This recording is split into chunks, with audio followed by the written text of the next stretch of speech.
હાથે રાધાજીએ ભગવાનના માથાના વાળ પકડ્યા છે. જમણા હાથથી વૃક્ષની ડાળીઓ દૂર કરે છે. એ સમયે રાધાના મનમાં જરા અહંકાર આવ્યો કે આજ મને ખબર પડી કૃષ્ણ બધા વગર રહી શકે, કૃષ્ણ મારા વગર નથી રહી શકતા. અને તરત રાધા એટલું જ વિચાર્યું, ગોપીઓની મધ્યમાંથી નીકળ્યા તો મને સાથે લીધી, હું થાકી ગઈ તો મને પોતાના ખભા પર બેસાડી, પણ મને છોડી નહીં કૃષ્ણએ. આજ ખબર પડી કૃષ્ણ મારા વગર નથી રહી શકતા. રાધાને અહંકાર આવ્યું. પ્રભુ એટલું જ બોલ્યા ઠાકોરજી કે રાધા, તમે મારા ખંભા પર બેઠા છો, પણ તમારો મને વજન નથી લાગતો, પણ તમારામાં આવેલા અહંકારનો મને ભાર લાગે છે. અને પરમાત્માએ રાધાના અહંકારને છોડવા માટે થઈ, એનો અહંકાર તોડવા માટે રાધિકાએ બરાબર એક વૃક્ષની ડાળી આવીને દૂર કરવા પકડી. ભગવાન નીચેથી અંતર્ધાન થઈ ગયા. રાધાને પણ છોડીને જતા રહ્યા. મારે તમને આ કથા સાથે એટલો સંદેશો આપવો છે કે ભગવાનને પ્રિયમાં પ્રિય એવી રાધાને પણ લેશ માત્ર અહંકાર આવ્યો તો ભગવાન એને જંગલમાં એક વૃક્ષની ડાળીએ લટકાડીને વયા ગયા. હવે જો આપણને અહંકાર આવશે તો આપણું શું થશે, તમે વિચારી જોજો જરા. પરમાત્મા રાધાને છોડીને જતા રહે છે, આપણું શું થશે? રાધાજી રડે છે. ગોપીઓ રડતા રડતા ભગવાન કૃષ્ણને શોધી રહી છે. પ્રભુ આવી જાવ ને, શું કામ આવી રીતે છોડીને જતા રહ્યા છો? બધી જ ગોપીઓ પરમાત્માને જંગલમાં આમ તેમ શોધી રહી છે. કોઈ હરણનું બચ્ચું દોડતું દોડતું નીકળે તે ગોપીની પાછળ દોડે છે. ગોપી પૂછે છે હરણના બચ્ચાને કે એ હરણ, તું જંગલમાં ક્યારનું ફરે છે, તું બતાવ ને, તે અમારા કૃષ્ણને જોયા છે ક્યાંય? વળી ગોપી આગળ ચાલે. બીજી ગોપીઓ પરમાત્માના માટે થઈ અને વૃક્ષની ડાળીઓ સામે નજર કરી પૂછે કે એ વૃક્ષની ડાળીઓ, તમે તો આટલી ઉપર છો, જરા જોઈ દો ને, અમારા કૃષ્ણ ક્યાં ગયા છે? ક્યાં છે અમારા કૃષ્ણ? બધી જ ગોપીઓની આંખમાં અશ્રુની ધારા વહે છે પરમાત્માને શોધવા માટે. અને આમ પણ વાલા ભક્તજનો, કબીર મહારાજના બહુ સુંદર શબ્દો છે. કબીર હસના દૂર કર, રોને સે કર પ્રીત, બિनु રોઈએ કિત પાઈએ, પ્રેમ પિયારે મિત. રોયા વગર ક્યાં કશું પ્રાપ્ત થાય છે? નાના બાળકને રડ્યા વગર જો એક રમકડું પ્રાપ્ત ન થતું હોય તો આપણને પ્રેમથી રડ્યા વગર કૃષ્ણ પ્રાપ્ત નહીં થાય કોઈ દિવસ. કૃષ્ણમાં જ્યાં સુધી વિરહ નહીં જાગે તમને, કૃષ્ણમાં પ્રેમ નહીં જાગે તમને, ત્યાં સુધી કૃષ્ણ પ્રાપ્ત નહીં થાય.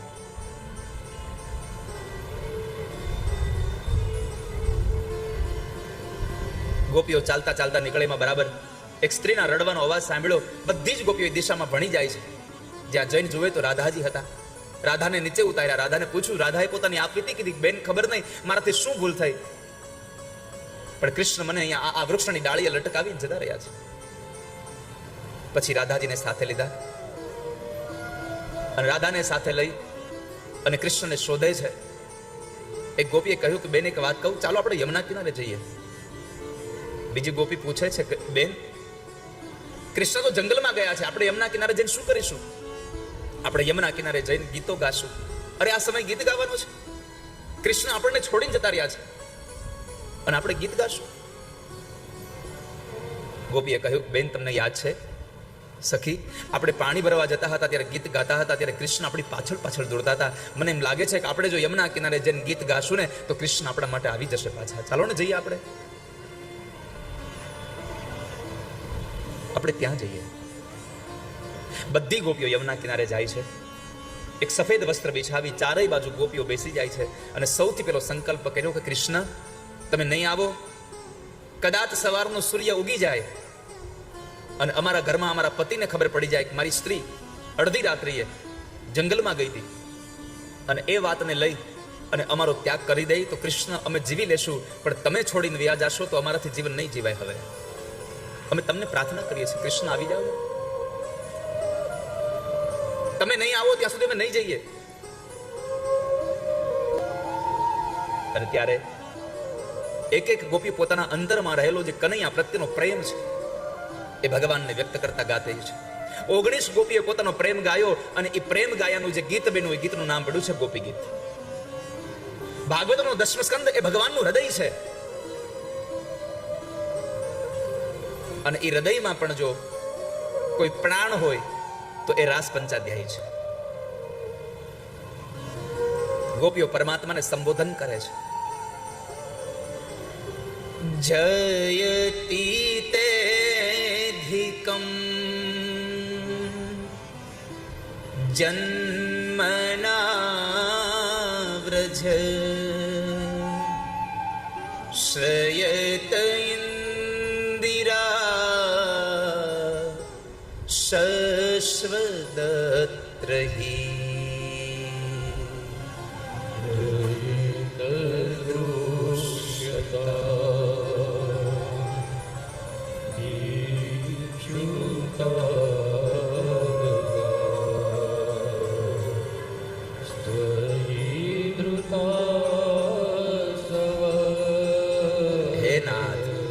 હે કૃષ્ણ. ગોપીઓએ કહ્યું જયતિ તેધિકમ જન્મ ના વ્રજ. એમ ન કહ્યું કૃષ્ણ તમારા જન્મને લઈને, ખાલી જયતિ તેધિકમ. हमारा वृंदावन पहले से ही समृद्ध था, लेकिन हे कृष्ण जब से आप आए हो ना अधिक समृद्ध हो गया. તમારા આવવાથી અમારું આ વ્રજનો મહિમા વધી ગયો છે. તમારા આવ્યા પછી તો ઇન્દિરા એટલે લક્ષ્મી પણ અમારા વ્રજમાં આવીને અહીંયા માલણનું કામ કરે છે. પ્રભુ આપ આવી જાવ ને. હે વ્રજના પ્રાણ સ્વરૂપ, આપ પાછા આવી જાવ. અમે તમારા છીએ. દીક્ષુ તાવકા. તાવકાનો અર્થ છે તમારા. અમે તમારા છીએ. હમ આપકે હે. यदि किसी को आप अपना बनाना चाहते हो तो पहले आप उनके हो जाओ, बाद में वो आपके हो जाएंगे. पहले आप उनके हो जाओ. भगवान हमें तुम्हारा छिए. पहले तुम वादा करो हम आपके हैं, बाद में तुम दावा करो आप भी हमारे हो. તમે પરમાત્માને પ્રેમ કરશો તો પ્રભુ તમારા માટે નહીં રહી શકે. ગોપીઓ ભગવાનને પ્રેમ કરે. પ્રેમમાં ને પ્રેમમાં રડતી રડતી ગોપીઓ પરમાત્માને પ્રાર્થના કરે છે, નાથ તવા હમ દાસો હમ કૃષ્ણ તવાસ્મી. હમ આપકે હે કૃષ્ણ. અમે તમારા માટે બધું છોડીને આવ્યા છીએ. શરદુદાસયે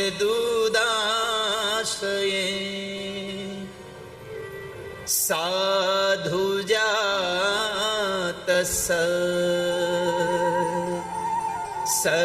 સરસિજોદર શ્રીમુષાદૃશા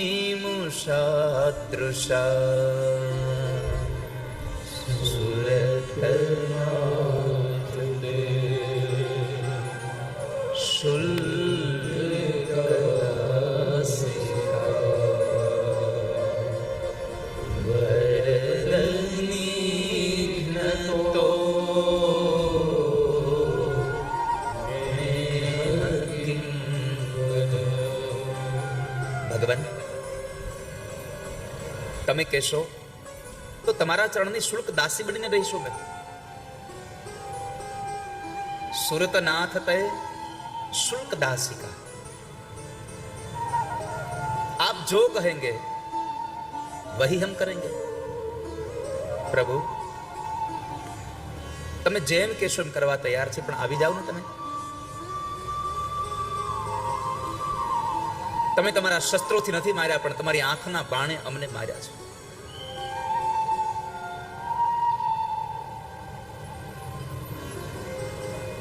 વરદ નિઘ્નતો નેહ કિમ બદા. હે નાથ, આ સંસારમાં શસ્ત્રોના ઘા વાગે ઈ રૂજાઈ જાય છે, પણ તમારી આંખોના જે ઘા વાગ્યા છે, બાણ વાગ્યા છે, એ રૂજાય એવા નથી. પ્રભુ અમે તમે જેમ કહેશો એમ કરવા તૈયાર છે, પણ કૃષ્ણ તમે આવી જાઓ પાછા. તમે પાછા આવી જાઓ. અમે દાસી બની દેશું. અમે અમારું સર્વસ્વ તમને સમર્પિત કરી દઈએ છીએ. અને હે કનૈયા, તમારે જો મારવા જ હતા તો શું કામ અમને તમારી પોતાના બનાવ્યા? શું કામ નજીક લઈ આવ્યા? શું કામ પ્રેમ કર્યો? જો મારવા જ હતા તો આમ અધવચ્ચે શું કામ લઈ આવ્યા? તમારે અમને અપનાવવા જ નહોતા.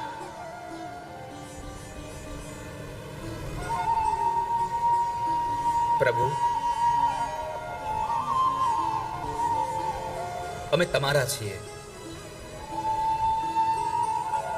सत्य पिभेदा पगमे नाथ तवा हम न मामकी नस्त्वम. भगवान हम आपके हैं. જેમ મોજાનો દરિયો ન હોય, દરિયાના મોજા હોય, એમ પ્રભુ અમે તમારા છીએ. હમ આપકે હે ભગવાન. તમે જેમ કહેશો એમ કરીશું.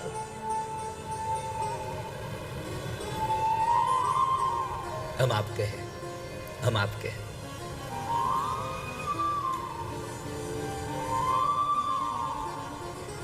અને જો આમ જ મારવા હતા તો વ્રજમાં અને ગોકુળમાં આવેલા અસુરોથી અમને બચાવવા નહોતા કૃષ્ણ. શું કામ બચાવ્યા? મરવા દેવાતા. વિષ ઝલાપ્યયા વ્યાલ રાક્ષસા વર્ષમારુતા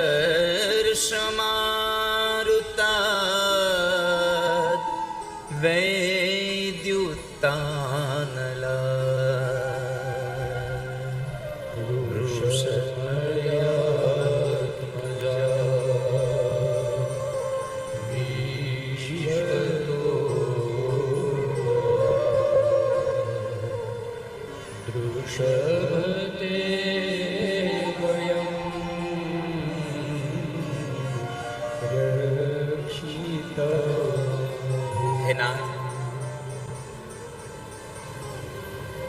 કાલિંદીના ધરામાં રહેલા કાલી નાગના એ વિષુપ્ત જળને પી અને એમને મરવા દેવાતા. બચાવવા નહોતા. શું કામ બચાવ્યા? જો આમ જ મારવા હોય તો બચાવવા જ નહોતા કૃષ્ણ તમારે.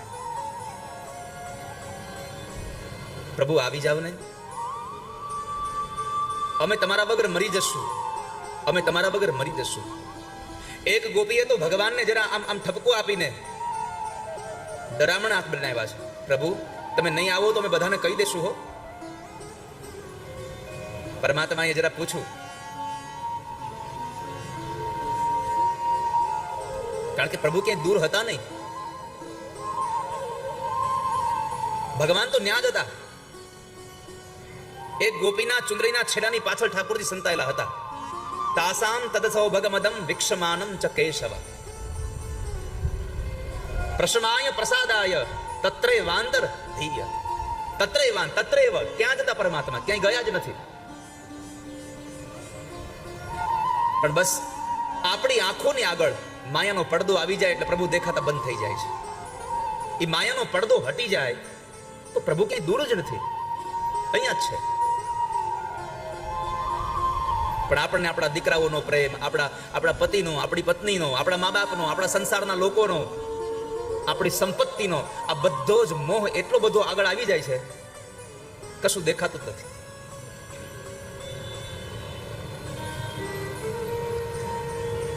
પ્રભુ તમે નહીં આવો તો બધાને કહી દેશો હો.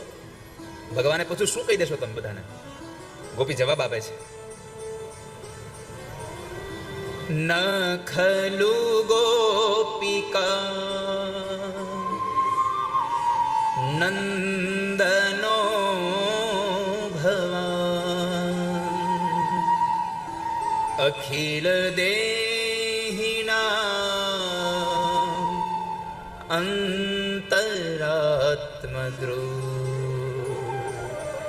વિઘ્ન સાધિતો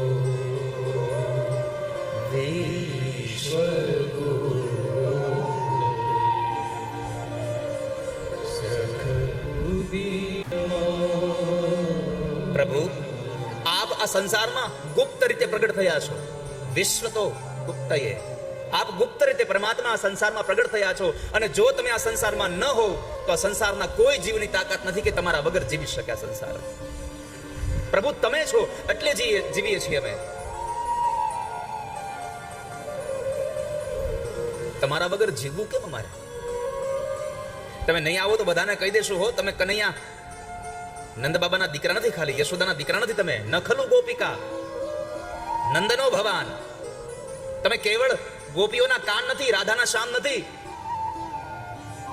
અખિલ દેહી નામ અંતરાત્મદ્ર, આ સંસારમાં જેટલા જીવાત્મા છે એ બધાના અંતરાત્મા પ્રભુ તમે પોતે છો. માટે પ્રાર્થના કરીએ છીએ, આવી જાઓ કૃષ્ણ, તમારા વગર અમારાથી નહીં રહેવાય, અમે નહીં જીવી શકીએ તમારા વગર. ભગવાનને ગોપીઓ વારે વારે એમ કહે છે કે અમે તમારા વગર નહીં જીવી શકીએ, નહીં જીવી શકીએ. ભગવાનને પૂછું કે તમે ક્યારના ગોપીઓ એમ કહો છો કે તમારા વગર નહીં રહી શકીએ, તમારા વગર મરી જશું, પણ હજી કોઈ મરી કેમ ન ગયું? હજી તો જીવો છો, મરી કેમ ન ગયા તમે? પરમાત્માએ પૂછ્યું કે મરી કેમ ન ગયા? એક ગોપીએ જવાબ આપ્યો છે, કૃષ્ણ તમારા વગર મરી જઈએ અમે, પણ હજી જીવીએ છીએ એનું એકમાત્ર કારણ છે તવ કથામૃતમ તપ્ત જીવનમ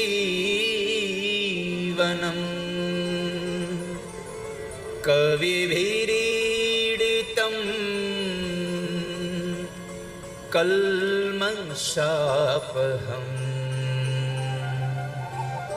શ્રવણમંગલમ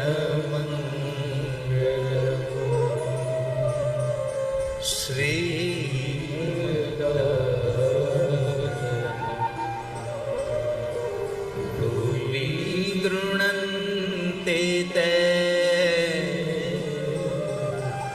ભૂરિદા જના, ભુવિ ગૃણન્તિ તે ભૂરિદા જના.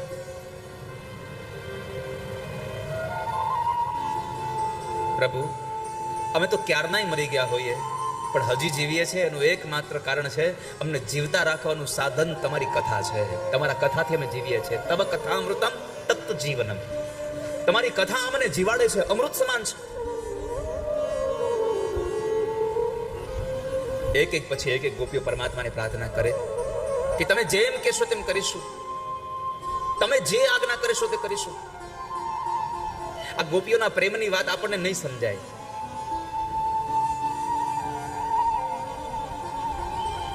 આ દુનિયાનો નિયમ છે, જેને વીછી કરડ્યો હોય ને એને જ ખબર હોય કે વીછી કરડવાની વેદના કેટલી હોય. પરમાત્મા સાથે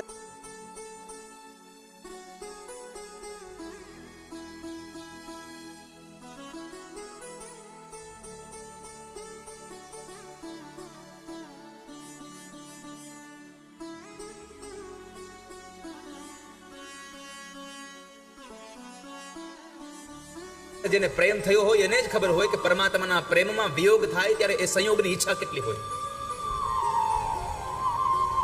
આજ ગોપીઓને ભગવાન પ્રત્યે પ્રેમ થયો અને પરમાત્મા છોડીને ગયા તો એના વિરહમાં ગોપીઓ રડે છે.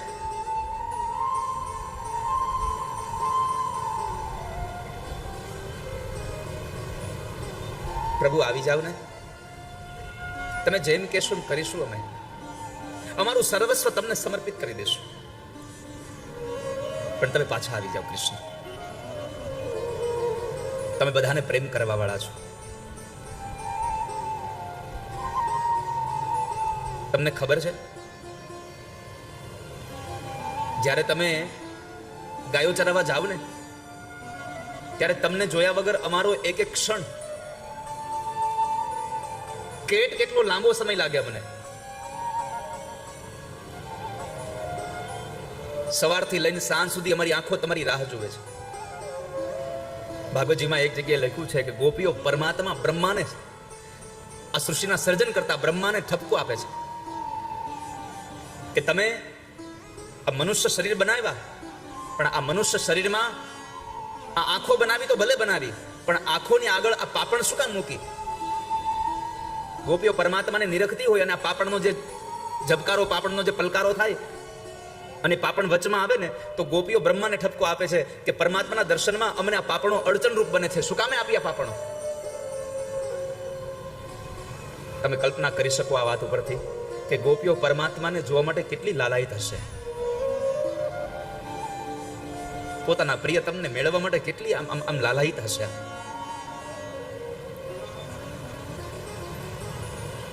ભગવાન, તમારું અધરામૃત અમારા મિલનના સુખને વધારનારું છે. સુરતવર્ધનમ શોકનાશનમ સ્વરિતવેણુના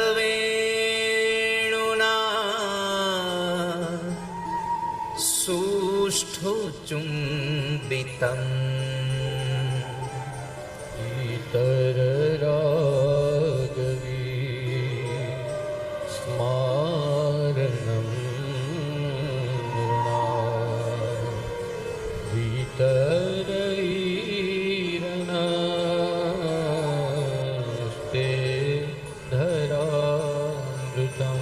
ભગવાન, તમારા હોઠનું અમૃત આ વાંસળી દ્વારા તમે એમાં નાખો છો અને એ વાંસળીના સુરમાંથી નીકળેલું અમૃત અમારા કાનો દ્વારા અમારી અંદર જાય છે, એટલે અમારા બધા જ સંતાપો શમી જાય છે. પ્રભુ, તમારી વાંસળી સાંભળીએ તો અમારા સંતાપો શમી જાય છે, અમારા બધા જ શોક નાશ પામે છે. સુરત વર્ધન શોક નાશન. હે ભગવાન, તમારી વાંસળી સાંભળ્યા પછી અમારું મન ક્યાંય લાગતું નથી. ભગવાન, અમે તમને પ્રાર્થના કરીએ છીએ, તમારા અધરામૃતનું પાન અમને કરાવો. અમે તમારા છીએ. એક પછી ગોપીઓ ભગવાનને પ્રાર્થના કર્યા કરે, ઠાકોરજી તમે આવી જાઓ, આવી જાઓ, આવી જાઓ. અને છેલ્લે એક ગોપી ભગવાનને કહે, પ્રભુ, અમને તમારી ચિંતા થાય છે. પરમાત્મા જીવાત્માની ચિંતા કરે એ તો બરાબર છે, પણ આજે જીવાત્મા પરમાત્માની ચિંતા કરે. પ્રભુ તો આપણી ચિંતા કરતા જ હોય, પણ જ્યારે આપણને પ્રભુની ચિંતા થાય, બાર ગામ ગયા હોઈએ, સવારમાંથી કોઈ કામ માટે નીકળી ગયા હોઈએ અને બપોરના 12:30 1 વાગી જાય અને એ સમયે ગમે તેટલા કામમાં હોઈએ અને આપણને યાદ આવે કે મારે 12:30 થઈ ગયા, મારા ઠાકોરજી કરે છે, હું મોડા જઈશ તો મારા ઠાકોરજી ભૂખા રહેશે, મારા ઠાકોરજીનો થાળ મોડો થશે. આ ચિંતા તમને થશે ત્યારે કૃષ્ણ તમારી પાસે દોડીને આવશે કે મારી ચિંતા કરી રહ્યો છે. તમને ભગવાનની ચિંતા થવી જોઈએ, ઠાકોરજીની ચિંતા થવી જોઈએ. પણ એ સમયે આપણને ચિંતા એ હોય કે સવારમાં કામ મૂકી નીકળી ગયા, હજી તો ઘરે જઈને મારે કામે બધું પડ્યું છે.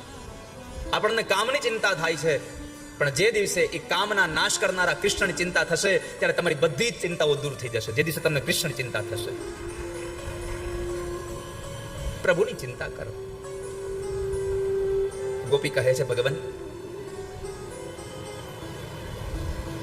અમને તમારી ચિંતા એ છે કે તમારા કોમળ ચરણારવિંદ અમારી છાતીમાં અમે પધરાવ્યા તો અમને ડર હતો કે ક્યાંક આ કઠોર છાતી તમારા કોમળ ચરણારવિંદને દુઃખ તો નહીં આપતી હોય ને.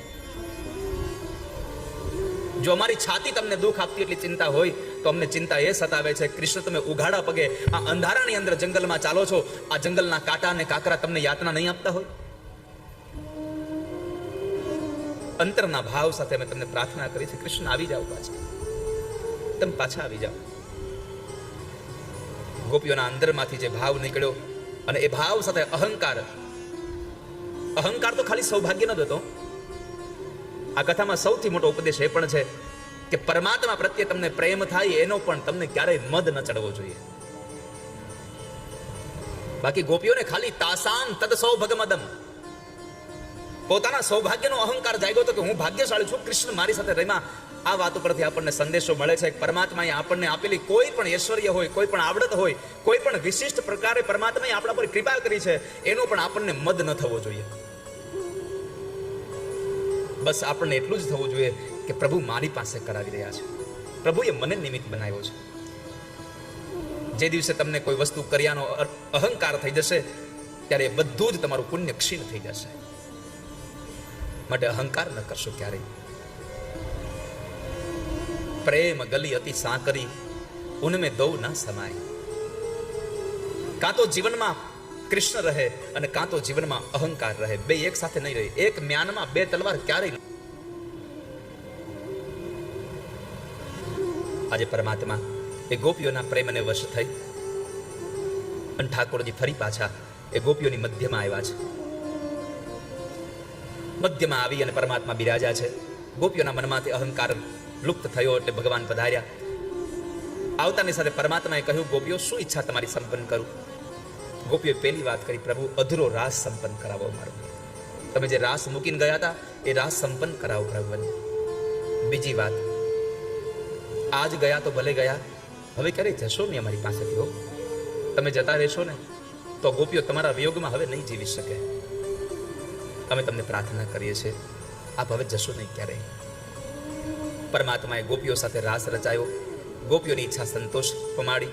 પરમાત્માએ ગોપીઓની ઈચ્છા સંતોષીમાં પરમાત્મા ગોપીઓ સાથે રમે છે. પણ અહીંયા કહેવું ગમે છે કે ભગવાન ગોપીઓ સાથે નથી રમ્યા, ભગવાન ભગવાનની સાથે રમ્યા છે. પ્રભુ પોતાની સાથે રમ્યા છે. જો શાસ્ત્રાર્થ પ્રમાણે તમને કહું તો ભગવાન કૃષ્ણનું વાક્ય છે, મમેવ અંશો જીવ લોકે જીવ ભૂત સનાતન. આ બધો જીવાત્મા મારો અંશ છે, હું અંશી છું. જીવ અંશ ઈશ્વર અવિનાશી, રામચરિત માનસ કહે છે. પણ આ તો બધી ઉપરની વાત થઈ ગઈ, પણ આપણને સમજાય એ વાતમાં જુનાગઢનો નરસૈયો લખી ગયો, ચિત ચૈતન્ય તદ રૂપ છે, બ્રહ્મ લટકા કરે બ્રહ્મની સાથે. બ્રહ્મ તો બ્રહ્મની સાથે રમે છે. આ બધું જ તત્વ ઈશ્વર છે, બધા જ ભગવાન છે. પરમાત્માએ ગોપીઓની ઈચ્છા સંપન્ન કરી, એને સુખ પ્રાપ્ત કરાયું, ભગવાને આનંદનો અનુભવ કરાવ્યો. આ દિવ્ય કથામાં આપણને થયું કે પરમાત્માને પ્રેમ કરશો તો પરમાત્મા તમને પ્રેમ કરશે, પરમાત્માને ભૂલી જશો તો ભગવાન તમને ભૂલી જશે. માટે ઈશ્વરને પ્રેમ કરતા રહેજો. ગોપી ગીતની આ કથા, રાસ પંચાધ્યાયની કથા, જીવનમાં મુક્ત થવા માટે થઈને પરમાત્મા સાથેના મિલનની આ કથા છે. પછી તો દિવ્ય કથાઓ ભગવાન સુખદેવજી મહારાજ સંભળાવે. યુગલ ગીતની કથા સંભળાવી. યુગલ ગીતની કથામાં બે ગોપીઓએ ભેગા મળી અને જે ગીત ગાયું એ યુગલ ગીતની કથા, અને નારદ અને કંસના મિલનની કથા. કે કંસને 12 વર્ષનો સમય વ્યતીત થઈ ગયો ભગવાનના એ ભજન કરતા કરતા. કારણ કે ભલે કામથી, ભલે એને દ્વેષથી ભગવાનને યાદ કર્યા, પણ પરમાત્માને યાદ તો કર્યા છે. પ્રભુને યાદ કરનારા કર્યા, પણ પરમાત્માને યાદ તો કર્યા છે. પ્રભુને યાદ કરનારા એ કંસનો હવે ઉદ્ધાર થવાનો સમય આવ્યો. એટલે નારદ અને કંસનું મિલન થાય. નારદે પ્રશ્ન કર્યો કંસને, બધું ક્ષેમ કુશળ? કંસે કહ્યું બરાબર છે બધું. નારદજીએ વળી પાછા એ માયાના વચનો યાદ કરાવ્યા. અને કંસે કહ્યું કે અમને શંકા છે કે વસુદેવ અને દેવકીનું 8મું સંતાન ગોકુળમાં નંદ અને યશોદાનો જે દીકરો છે એ એનું 8મું સંતાન છે, આવી અમને શંકા છે. અને એ વખતે દેવર્ષિ નારદે એ શંકા ઉપર મહોર મારીને કીધું કે તમારી શંકા સાચી છે, એની હું તમને ખાતરી આપું છું. નારદને પછી ઘણા બધા પ્રશ્નો કર્યા કંસે કે આ તો અહીંયા કેદખાનામાં કેદ હતા, તો એ બહાર જાય કઈ રીતે? નારદજીએ એનો પણ ઉપાય બતાવ્યો કે કદાચ બની શકે કે વસુદેવ અને દેવકી ઉપર તારા કોઈ સૈનિકને દયા આવી હોય અને એમણે રાત્રિના સમયે દરવાજો ખોલી આપ્યો હોય, ખબર નહીં. પણ તારે મારી વાત માનવી હોય તો માનો. હું તો તમને સત્ય કહેવા આવ્યો છું કે વસુદેવ અને દેવકીનું 8મું સંતાન નંદ અને યશોદાનો જે દીકરો છે એ છે. આટલું જ્યારે નારદજી કહી અને નીકળી ગયા, કંસને એ વાત દ્રઢ બની ગઈ. પછી કંસે પોતાની સભા બોલાવી. સભાની અંદર પ્રસ્તાવ મૂક્યો કે હવે આપણે શું કરવું જોઈએ. અને એમાં એક નિર્ણય લેવાયો કે ધનુષ્ય યજ્ઞ કરીએ. ધનુષ્ય યજ્ઞની અંદર એ બંને છોકરાઓને અહીંયા તેડાવીએ અને કોલિયા પીઠ હાથી દ્વારા મરાવી નાખીએ. એનાથી કદાચ બચી જશે તો મારા ચિંતા કરતા નહીં, આપણી પાસે આટલા સરસ મજાના મલો છે, એ અને મારી નાખશે. બધી તૈયારીઓ થઈ ગઈ. બ્રાહ્મણને બોલાવ્યા. બ્રાહ્મણોએ મુહૂર્ત આપ્યું, પણ એમાં એટલી વાત ચોક્કસપણે કહી કે મહારાજ, ધનુષ્ય યજ્ઞ કરો તો એક કાળજી રાખવી પડશે કે યજ્ઞ સમાપન ન થાય ત્યાં સુધી ધનુષ્યને કંઈ થવું ન જોઈએ. જો ધનુષ્યને કંઈ થશે તો યજમાનનું અહિત થશે. એની તમે ચિંતા કરો, મારા સિપાઈઓ છે. સરસ મજાનું મુહૂર્ત નીકાળ્યું અને એ મુહૂર્તની અંદર યજ્ઞ કરવાનો નિર્ણય કર્યો. પત્રિકા લખાય અને એ પત્રિકા અક્રૂરજી મહારાજ લઈ અને વ્રજમાં આવે છે. વ્રજમાં જ્યારે ભગવાનને લેવા માટે આવે છે, નંદ બાબાને ગમ્યું કે ક્યાં મહારાજ કંસ અને ક્યાં મારા દીકરાઓ, છતાં એને સોનાનો રથ મોકલ્યો, બહુ સારું કહેવાય. પણ મા યશોદાને ગમ્યું નહીં, કનૈયો જઈ રહ્યો છે. માએ ના પાડી, છતાં પણ નંદ બાબાએ એને સમજાવ્યા. અને જે દિવસે ભગવાન વ્રજમાંથી નીકળે છે એ દિવસે વ્રજ વામણું થયું છે. સાવ વ્રજની અંદર કોઈને ગમતું નથી. ગોપીઓ રડે છે, મા યશોદા રડે છે, ગોવાળો રડે છે, રાધિકા એક વૃક્ષની પાછળ સંતાઈ અને ઉભા રહ્યા છે. બધી જ ગોપીઓ પરમાત્મા કૃષ્ણ પાસે આવ્યા અને એ પરમાત્મા સ્વયં પોતે રાધિકા પાસે ગયા. રાધાની પાસે જઈ રાધાને વાત કરી અને પોતાની કામળી અને વાંસળી, આ બે વસ્તુ રાધાજીને આપી અને ભગવાને વિદાય લીધી છે. જ્યારે પરમાત્મા ગોકુળમાંથી વિદાય લે છે ત્યારે નીકળતા નીકળતા પરમાત્માએ માં યશોદાને એક વચન આપ્યું છે કે માં આપણે પાછા મળીશું, આપણે પાછા મળીશું. કારણ માં યશોદા બહુ રડતા હતા અને રડતા રડતા જ્યારે ભગવાનના એ રથની પાછળ દોડતા હતા તો પરમાત્મા ઉતરીને પાછા આવ્યા અને માને કીધું કે માં તમે આમ દુઃખી ન થાવ. ત્યારે માએ બે હાથ જોડી ભગવાનને કીધું, પ્રભુ કનૈયા તારી યશોદા તને કંઈક કહેવા માંગે છે, કહો માં શું કહેવું છે. અને માં યશોદાએ એટલું જ કહ્યું કે લાલા તને યાદ છે તું નાનો હતો ત્યારે બહુ તોફાન કરતો હતો, એક વખત ગોળી ફોડી હતી, યાદ છે તને? ભગવાને કહ્યું હા માં મને યાદ છે એ વાત. તો તને એ પણ યાદ હશે ને કે તારી આ કઠોર યશોદાએ તને ખાનણિયા સાથે બાંધી દીધો હતો? હા માં મને એ પણ બરાબર યાદ છે. અને ત્યારે માં યશોદાએ કહ્યું કે લાલા બસ તારી યશોદા એટલું જ તારી પાસે માગે છે કે તારી જિંદગીની બધી જ વાતો તારે જેને કહેવી એને કહેજે, યાદ રાખજે, પણ મેં તને બાંધ્યો હતું ને લાલા એ વાત ભૂલી જાજે દીકરા, એ કોઈને કહેતો નહીં ક્યારે. અને ત્યારે ભગવાનની આંખોમાં આંસુ આવ્યા અને પરમાત્મા સજળ નહીને બોલ્યા કે માં આ તારો કનૈયો એની જિંદગીની બધી વાત ભૂલી જશે પણ તે બાંધ્યો તો ને એ જિંદગી ભર નહીં ભૂલું. કેમ? આ સંસારમાં યશોદા તારા સિવાય તારા છોકરાને કોઈ બાંધી શક્યું નથી હજી સુધીમાં, તારા સિવાય કોઈ મને બાંધ્યો નથી હજી અને બાંધી શકે નહીં કોઈ ભગવાનને. ભગવાન કહે છે અહમ ભક્ત પરાધીન, હું મારા ભક્તોને આધીન છું, પરંતુ પરમાત્માને કોણ બાંધી શકે આ સંસારમાં? પરમાત્માએ વચન આપ્યું માં આપણે પાછા મળીશું. ક્યારે મળીશું, ક્યાં મળીશું એનો કોઈ સંકેત પરમાત્માએ ન આપ્યો અને ભગવાન ઠાકોરજી નીકળી ગયા છે. પરમાત્મા નીકળ્યા, સૌ વ્રજવાસીઓ ખૂબ રડ્યા છે ભગવાનના વિયોગમાં. મહાપુરુષો કહે છે કે જે દિવસે ભગવાન ગયા ને એ દિવસે વ્રજવાસીઓએ કોઈ મોઢામાં પાણી નથી મૂક્યું, એક ટીપું પાણી પોતાના મોઢામાં નથી નાખ્યું. સૌએ નિર્જળા પસાર કર્યો ભગવાનના વિયોગમાં. પ્રભુ ગયા. અરે સાંજના સમયે યશોદાએ પોતાના ઘરના દીવડા ન પ્રગટાવ્યા. એક ગોપીએ બાજુમાં ઉભા થઈને કહ્યું કે યશોદા લાવ બતાવ ને તારા દીવડા ક્યાં પડ્યા છે, પ્રગટાવી દઉં. યશોદાએ ના પાડી કે ના ગોપી હવે દીવડા નહીં પ્રગટે મારા ઘરમાં. પણ કેમ?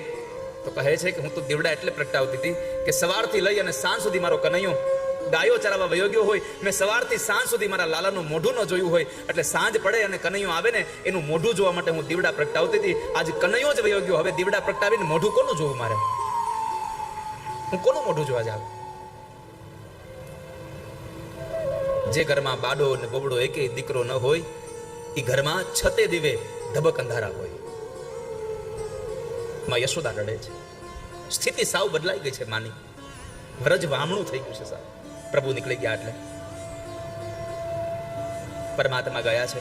માર્ગની અંદર યમુનાના ધરાની અંદર પરમાત્માને અક્રૂર કાકાને સ્નાન કરાવ્યું. અક્રૂર કાકાને પરમાત્માએ પોતાના વૈભવના ઐશ્વર્યના દર્શન કરાવ્યા. પરમાત્મા આગળ જાય છે. આગળ ગયા, મથુરામાં ગયા તો મથુરાની અંદર બગીચામાં ઉતારો દીધો. કંસને અક્રૂરને જોઈને પૂછ્યું કે તમે મારું કામ કર્યું કે નહીં? એટલે તરત જ અક્રૂરે કીધું કે હા બરાબર કામ કર્યું, બે છોકરાને લઈ આવ્યો. ક્યાં છે? ઉતારામાં એને મેં બગીચામાં ઉતારો આપ્યો છે. ભગવાન મથુરામાં આવ્યા, બગીચામાં ઉતારો આપ્યો છે શબ્દ સાંભળ્યો એટલે કંસે તરત કીધું કે અરે એને બગીચામાં ઉતારો દેવાય? એને ખબર પડશે કે અહીંયા આવું ષડયંત્ર છે તો વયા જશે, ભાગી જશે. અને ત્યારે અક્રૂરજીએ બે હાથ જોડીને કંસને કીધું કે મહારાજ ગુસ્સે ન થતા, પણ તમને એટલું કહી દઉં કે આવવા વાળો આવી ગયો છે, હવે બિસ્તરો તમે બાંધો, જવાનું ટાણું તમારું થયું છે, હવે તમે તૈયારી કરો. તમને ના પાડતો હતો કે તમારું આઠમું એ દેવીકીનું આઠમું સંતાન હોય, જો તમારો કાળ હોય તો નજીક ન બોલાવો, પણ તમે માંગ્યા નહીં, હવે તૈયારી તમે કરો. આ બાજુ ભગવાન કૃષ્ણએ બાબા નંદને પૂછ્યું, બાબા અમે આ બજાર જોવા જઈએ? નંદ બાબાએ કહ્યું જાવેનો વાંધો નથી કનૈયા, પણ તમે કોઈ તોફાન ન કરતા હો અહીંયા, આ તમારું વ્રજ નથી, આ તો કંસનું મથુરા છે. મથુરાનું એક બીજું નામ છે મધુપુરી. આ તો મથુરા છે. જો અહીંયા તમે તમારો જય બોલાવશો તો કંસના સૈનિકો તમને પૂરી દેશે, પછી કોઈ છોડાવી નહીં શકે. અરે બાબા અમે નહીં તોફાન કરીએ, બસ ખાલી અમને મેળો જોવા જવા દો, જાઓ. બધા ગયા. બાબાએ એટલી બધી શિખામણ આપી હતી, પણ શેઠની શિખામણ બધી જાપા સુધી. હાપા નહીં હો, જાપા. અહીંયા ગામ છે હાપા. દ્વારકાથી અમે રાજકોટ ટ્રેનમાં સવારે જતા ને, રાત્રે ટ્રેનમાં નીકળીએ હાપા ટ્રેન ઊભી રહી બહુ, જ્યારે અમે અભ્યાસ કરતા. એ તો મજા જ આખી અલગ હતી હો. 9:45 વાગે ગુરુજી એમ કહે કે કાલ સવારથી તમારે રજા. સવારની ટ્રેનની રાહ કોણ જોવે? 10:15 ટ્રેન પકડવા હાટું ભાગો.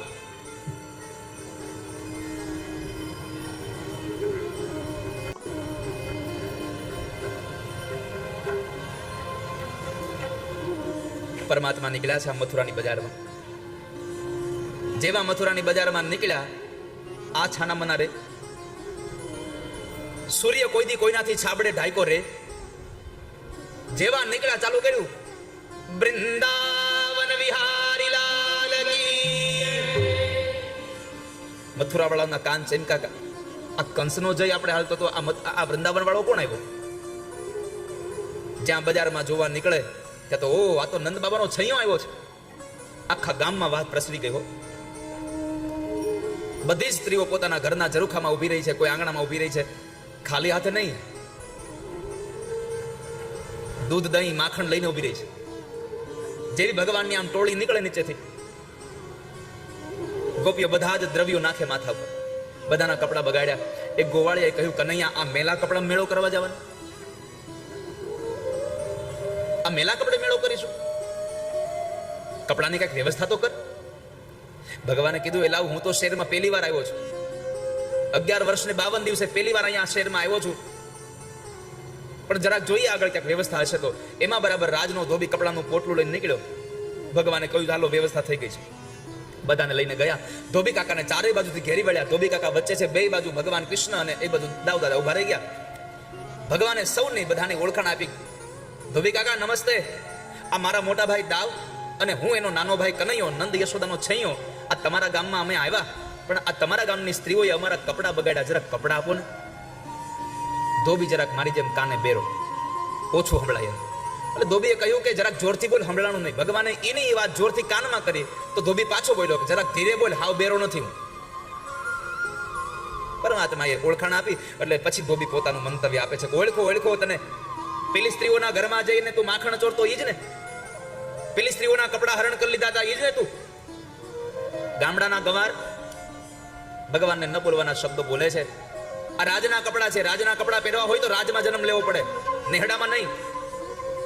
ભગવાનનો મિજાજ ગયો. દાઉદાદાને કીધું, દાવાના 2 હાથ પકડ. દાઉદાદાએ 2 હાથ પકડ્યા અને ભગવાને એક થપાટ મારી ધોબીનું મસ્તક જુદું કરી દીધું. ધડ પડ્યું, ઓલું કપડાનું પોટલું પડ્યું. આ ગોવાળિયા બધા ચોંટી ગયા કે આ શું થયું? કેટલાયના મોઢા ખુલ્લા રહી ગયા, કેટલાયની આંખો ખુલી રહી ગઈ, પલકારો લાગતો બંધ થઈ ગયો. ભગવાને બધાને કીધું કે એલા, મારી સામે શું જોવો છો? આ પોટલું ઉપાડો, ખોલો, મંડો પહેરવા. બધાએ પોટલામાંથી કપડા પહેર્યા, પણ કોઈકને મોટા થાય, કોઈકને ટૂંકા થાય. એટલે ગોવાળીએ કહ્યું, કનૈયા આ કપડા તો તે આપ્યા, પણ આમ જોતો ખરો લગર વગર છે, બધા ઘગા મગા થાય છે, અને માપ ના કરાવી દે ને. ભગવાને કીધું, એલા કપડા અપાવ્યા તો માપ નહીં કરાવવાના, એ મારે ક્યાં ગોતવા જવું? આવું ભગવાન બોલ્યા ને બજારમાં બરાબર દરજી કાકાની દુકાન જોઈ. ભગવાન કે હાલો વ્યવસ્થા થઈ ગઈ છે. જેવા બરાબર બધા દરજી કાકાની દુકાનમાં ગયા, દરજી કાકા ઉભા થઈ ગયા. અરે આવો આવો આવો. શું કામે? ચમત્કાર વગર નમસ્કાર કરતું નથી કોઈ આ દુનિયામાં. હમણાં જોયું, ધોબી જરાક અવળો થયો ગયો. દરજી કાકાને કીધું, દરજી કાકા આ કપડા માપના કરી દો. લાવો, તમને ના પડાય. બીજું કામ હાલતું તે મૂકી દીધું એક બાજુ, પેલા આવું પાડ્યું. જો ના પાડીશ અને ઓલા ધોબીની જેમ મને એક દબાટ પડશે તો મારે તો આ હંચો અને મારા છોકરા બધું રજળી જાય. દરજી કાકાએ બધાના કપડા માપના કરી દીધા. સૌથી અગત્યનો સંદેશો મારે તમને દેવો છે બધાના. દરજી કાકાએ બધાના કપડા માપના કર્યા એટલે ભગવાને પૂછ્યું સહજતાથી, દરજી કાકા કેટલા પૈસા આપવાના? હવે દરજીને હુડી વચ્ચે હોપારી થઈ, આટલો મોટો માણસ છે, મારે એની પાસે કેમ માગવું કઈ? એટલે દરજી કાકાએ કીધું કે ભાઈ તમારે કઈ પૈસા દેવાના હોય? પૈસા નથી જોઈતા મારે, રહેવા દો, તમે જાઓ. ભગવાને કીધું, ના હો, પૈસા તો લેવા જ પડશે. કારણ ભગવાને સંદેશો આપ્યો છે, કોઈની પાસે મફતમાં કામ કરાવવું નહીં. જેટલું કામ કરાવો એટલા પૈસા આપી દેવા જોઈએ, મફતમાં ક્યારેય ન કરાવવું જોઈએ. પરમાત્માએ દરજી કાકાને આગ્રહ કર્યો. દરજી કાકાએ જે પૈસા કીધા એ પ્રમાણે બધા પૈસા આપી દીધા. કુર્તાનો આનો, પાયજામાના 2 આના. ભગવાને બધા પૈસા ચૂકતે કરી અને પછી દરજી કાકાને 2 આશીર્વાદ લટકામાં આપ્યા છે. પહેલો આશીર્વાદ આપ્યો કે દરજી કાકા અત્યારે આ સિલાઈ ભલે આટલી સસ્તી છે, પણ 2025ની સાલ આવશે ત્યાં કાપડ કરતા સિલાઈ મોંઘી થાય, જાઓ. આ પહેલો આશીર્વાદ છે. 1500નું કાપડ અને 1800ની સિલાઈ. પૂછો બેનો, નથી ખબર પડે. એ તો આપણે જે એને મૂકવા આપ્યા હોય એમાંથી સીધા ચૂકવી દે છે, એટલે આપણને ખબર જ પડતી. બાકી પૂછો ને. પેલો આશીર્વાદ આપ્યો કે 2025માં સિલાઈ મોંઘી થઈ જાય, અને બીજો આશીર્વાદ આપ્યો દરજી કાકા જીવો ત્યાં સુધી સીવો. તમે જોજો, વૃદ્ધ થઈ જાય તો દરજી પોતાનું મશીન ચલાવતા, જીવો ત્યાં સુધી સીવો. આ બે આશીર્વાદ ભગવાને આપ્યા. ત્યાંથી નીકળ્યા. સુદામા નામના માળી પાસેથી પરમાત્માએ માળા લીધી. ભગવાને માળા પહેરી છે. આ બધું જ પહેર્યું, કપડા સારા પહેર્યા, માળા રાજની પહેરી લીધી. પછી ગામડાના એક અભણ ગોવાળીએ કીધું, કનૈયા આ બધું તો ઠીક છે, પણ હજી આપણે હારા નથી લાગતા હો કઈ. ભગવાને કીધું, એલા હવે તને શું ઘટે છે? અને ત્યારે ગોવાળીએ કીધું, કનૈયા કપાળમાં ચાંદલા નથી કર્યા, તિલક નથી કર્યા, તિલક વગર સારું ન લાગે. અને પછી શૈરેન્દ્રી નામની દાસી, જેને આપણે કુબજા કહીને બોલાવીએ, એ કુબજા પાસેથી પરમાત્માએ ચંદન લીધું કેસરયુક્ત, અને એ ચંદનના બદલામાં પરમાત્માએ એને સ્વરૂપ આપ્યું છે. કારણ કોઈનો ભાર ન રાખે મુરારી, વ્યાજ સહિત પાછું આપે વનમાળી. કોઈનો ભાર ન રાખે મુરારી. તમે પરમાત્મા માટે એક પણ પૈસો વાપરશો તો એનો સવાયો કરીને આપવાની તૈયારી ઠાકોરજી અગાઉ રાખીને જ બેઠા છે. તમે ભગવાન માટે કશું વાપરશો તો પરમાત્મા તમને પાછું આપ્યા વગર નહીં રહી શકે. પરમાત્મા પછી તો ધનુષ્યજ્ઞમાં ગયા, ત્યાં જઈને સિપાહીઓની સાથે યુદ્ધ કર્યું, માર્યા એમને બધાને, કોઈના હાથ પગ તોડી નાખ્યા, કોઈના કપાળ તોડી નાખ્યા, અને પછી યજ્ઞશાળામાં ધનુષ્યના 2 ટુકડા કરી દીધા છે. હાહાકાર મચી ગયો. પછી તો કંસને ખબર પડી, સમાચાર મળ્યા કે આવું થયું છે, છતાં પણ હજી પાછો નથી વળતો. કારણ વિનાશ કાળે વિપરીત બુદ્ધિ. નહીં તો બ્રાહ્મણોએ કહ્યું હતું કે ધનુષ્યને કાંઈ થશે તો યજમાનનું અહિત થઈ જશે, છતાંય પાછો ન વળ્યો. મલ્લકુસ્તીનું આયોજન કર્યું, અને એ મલ્લકુસ્તીના મેદાનમાં કોલિયા પીડે હાથી દ્વારા મરાવવા માટે થઈને તૈયાર કર્યો. મહાવતે હાથીને મદનમત બનાવ્યો છે મદિરાપાન કરાવીને. અને ભગવાન સાથે જ્યારે હાથી મહાવત ભગવાન કૃષ્ણને દાવ દાદા, આ ચારેયનું યુદ્ધ થાય. ભગવાને એક મુષ્ટિકા મારી, 2 ભાઈઓએ ભેગા થઈને હાથીને માર્યો, મહાવતને માર્યો.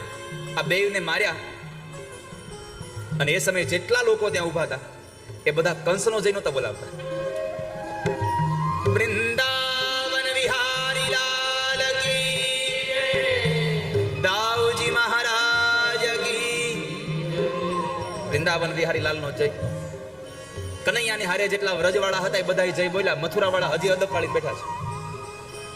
રાજાની પરિવાર આજે મુંબઈથી પરમ ભગવદીય મનુભાઈ જમનાદાસ મોરારજી રાજાણી, એમનો આખો પરિવાર, રાજાણી પરિવારના સમસ્ત પિતૃઓની દિવ્ય સ્મૃતિમાં મોક્ષાર્થ શબ્દ નહીં વાપરું. કારણ જેના પિતૃઓને મોક્ષ મળ્યો હોય એના ઘરે ભાગવત થાય છે. જેના પિતૃઓ ભગવાનના ધામમાં પધાર્યા હોય એના ઘરે ભાગવત થાય છે. એટલા માટે આ રાજાણી પરિવારના પિતૃઓની સ્મૃતિમાં રાજાણી પરિવારની કથામાંથી આ કથા નક્કી થઈ હતી.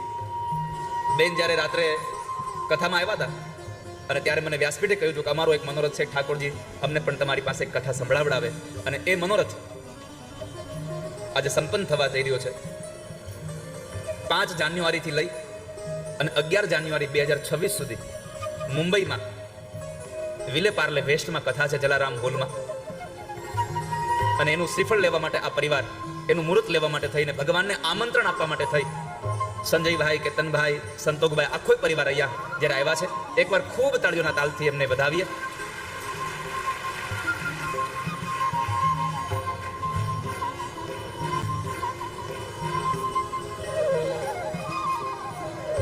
અત્યારે કદાચ ઘરે ઘરે બધા લોકોને ખબર હશે, છોકરાઓ પેન્સિલ, રબર આ બધું જે યુઝ કરે એમાં એક કંપની છે ડોમ્સ. આ પરિવાર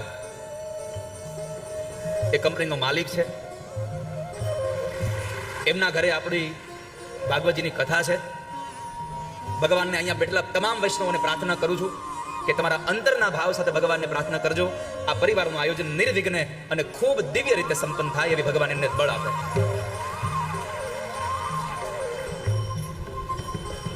અને તમને બધાને હું આ પરિવાર વતી આમંત્રણ આપું છું, આવજો મુંબઈ.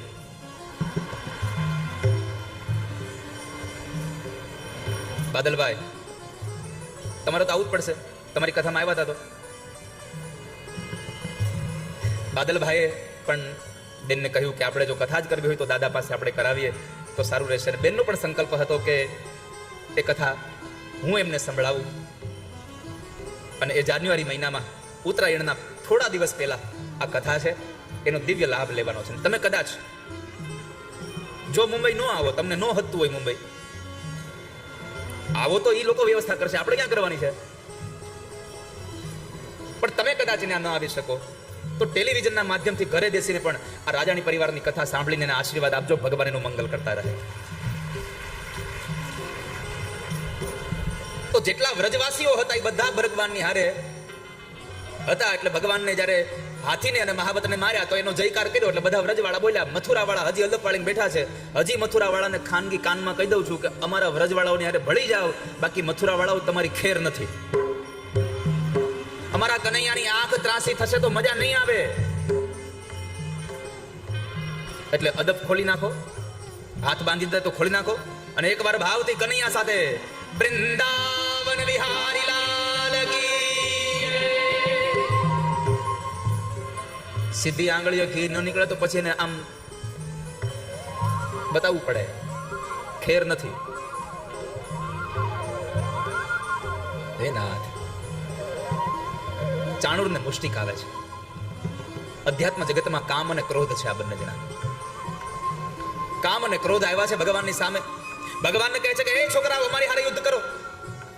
હવે દોરડાની ફરતે ચારેય બાજુ મથુરા વાળા અને ભગવાનની સાથે આવેલા નંદ બાબા બ્રજના ગોવાળિયાઓ હતા. હવે ઓલા 6 હાથ પૂરા શરીરમાં તેલ લગાવીને આવેલા અને આ બે ભાઈઓ એના કમરે માંડ પોતતા હતા. ભગવાન આમ જોવે ઉપર, ત્યારે એનું મોઢું દેખાય. પરમાત્માએ કહ્યું અમારે તમારી હારે યુદ્ધ ન કરાય. ક્યાં તમે અને ક્યાં અમે? તમે ઉંમરમાં કેટલા મોટા છો, સરખા હોય એને યુદ્ધ કરાય. ત્યારે ચાણુર ને મુષ્ટિક બોલ્યા છે કે તમે ઉંમરમાં નાના છો, બળમાં તો હમણાં જોયા હાથી મારી નાખો. ભગવાન મનમાં બોલ્યા છે કે હાથી મારી નાખો નજરે જોઈ તોય તું આવ્યો.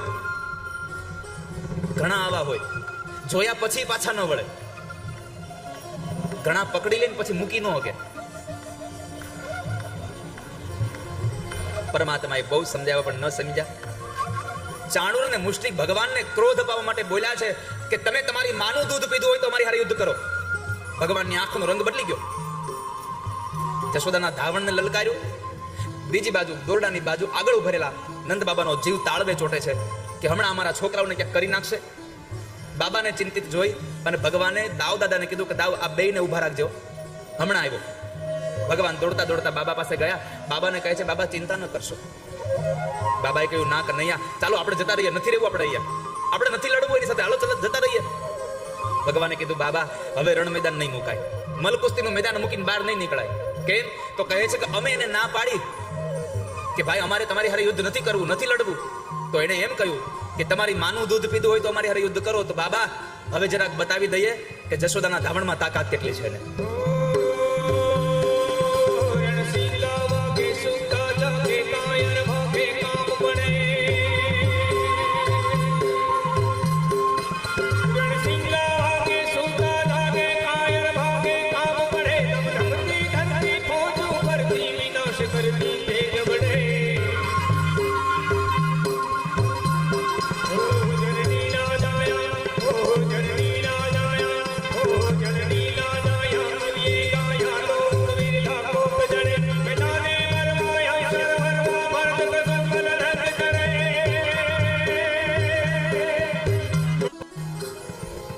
કામ અને ક્રોધ છે.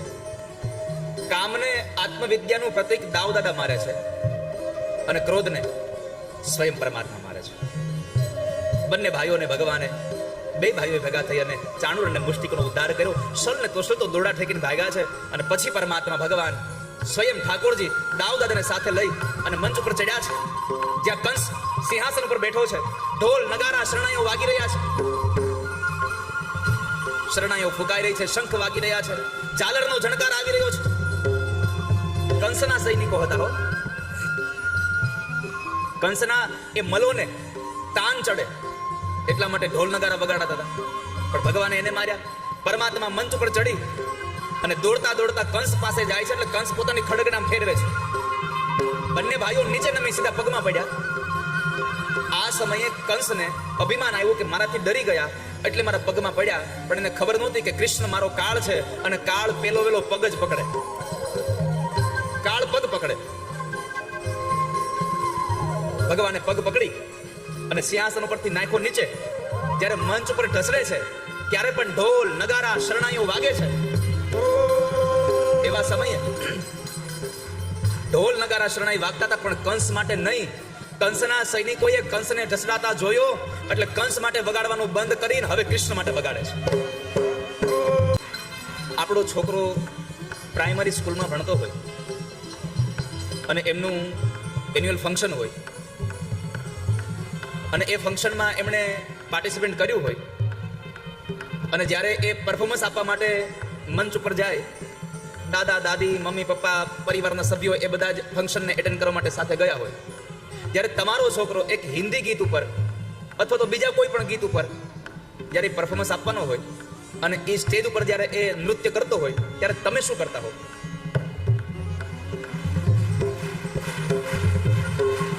શું કામે? સાંભળો સાંભળો સાંભળો.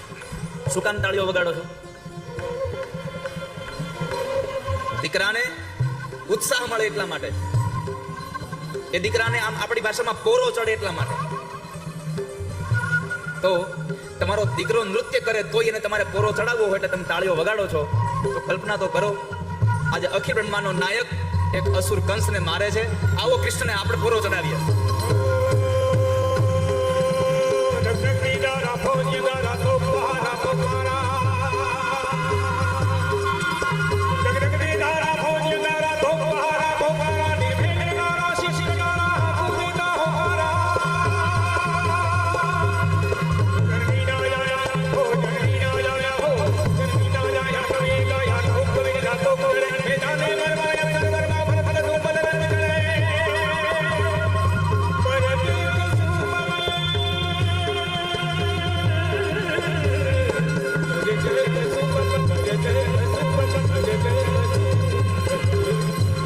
ભગવાને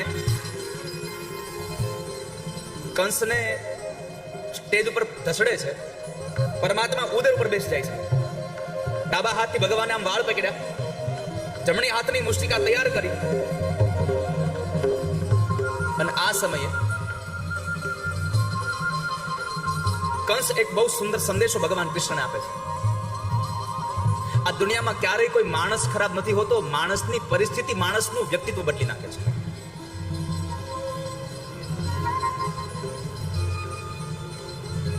ભગવાનને કહે છે કે ઉભા રહો કૃષ્ણ, હું ઓળખું છું તમને, બ્રહ્મ છો, તમે મને મારી નાખો, તમારા હાથે મૃત્યુ મળે એનાથી બીજું શું જોઈએ મારે? મને મારી નાખો, પણ મારે તમને એક વાત કરી છે. ભગવાને કીધું બોલો. તો કહે છે કે મને મારી નાખો અને મને માર્યા પછી મથુરાના તમે રાજા બનો ને, તો મારી એટલી વાત માનજો, આ લોકો ઉપર ભરોસો કરતા નહીં, ભરોસો નહીં કરતા. ભગવાને કીધું કે મામા આવું કેમ કહો છો? તો કહે છે કે આજ સુધી આ કંસનો જય બોલાવતા હતા, આજ મારો સમય નબળો આવ્યો, તમારી જય બોલાવે છે. કાલ તમારો સમય ખરાબ આવશે તો બીજાની જય બોલાવશે. આ દુનિયા છે. આજ એને જરૂરિયાત છે એટલે હાથીની અંબાડીએ બેસાડશે, કાલ જરૂરિયાત પૂરી થઈ જશે તો ગધેડે બેસાડીને કાઢી મૂકશે. આ દુનિયા છે. ભરોસો નહીં કરતા. અને કૃષ્ણના જીવનમાં બન્યું છે.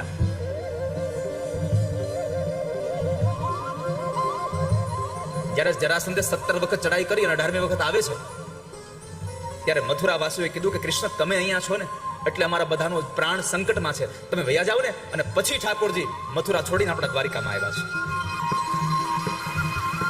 પછી ભગવાન દ્વારિકા પધાર્યા છે અને કહેતા આનંદ થાય છે 125 વર્ષ ભગવાન ઠાકોરજી આ ધરા પર રહ્યા, એમાં સૌથી વધારે 100 વર્ષ આપણા દ્વારિકામાં ગુજરાતમાં કાઢ્યા. કનૈયો આપણો ગુજરાતી છે,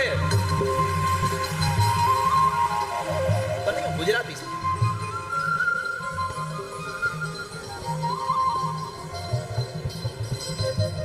મામાનો સંદેશો સાંભળ્યા પછી ભગવાને એક મુષ્ટિકાનો પ્રહાર છાતીમાં માર્યો, કંસનો પ્રાણ ગયો. આ આકાશમાંથી દેવતાઓ પુષ્પના ટોપલાઓ સાથે ભગવાનને વધાવે, ભગવાનનો જય જયકાર થાય છે. કૃષ્ણ કનૈયા લાલ કી જય, દાઉજી મહારાજ કી જય, વૃંદાવન વિહારી લાલ.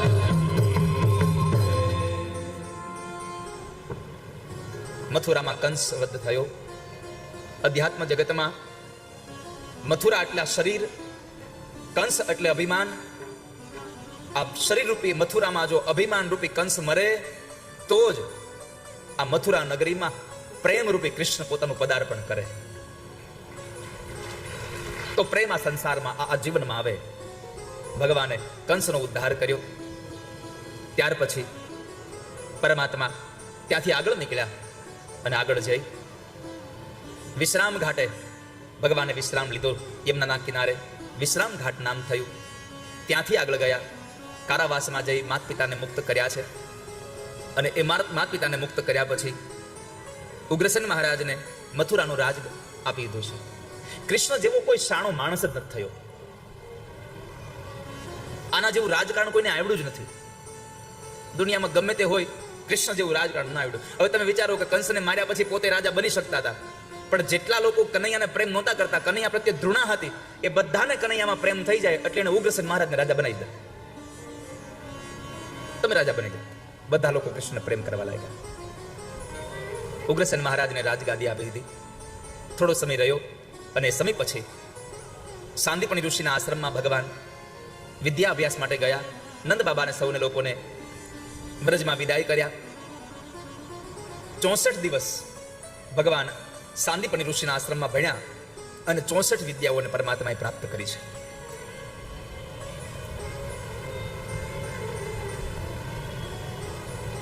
સમય વ્યતીત થયો. એક વખતના સમયે મથુરામાં એક સુંદર મજાનો ઉત્સવ ઉજવાતો હતો. ભગવાનના જન્મનું નક્ષત્રનું જે ચરણ હતું એ ચરણની ઉજવણી થતી હતી અને બધા જ લોકો આનંદમાં મગ્ન હતા. એ સમયે જેનો ઉત્સવ હતો એ કૃષ્ણ ઝરૂખામાં ઉભા રહી અને પ્રભુ રોવે છે.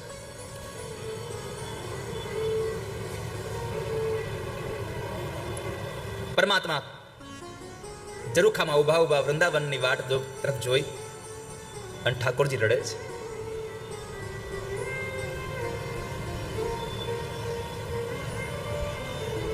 જ્યારે પરમાત્મા રોતા હતા,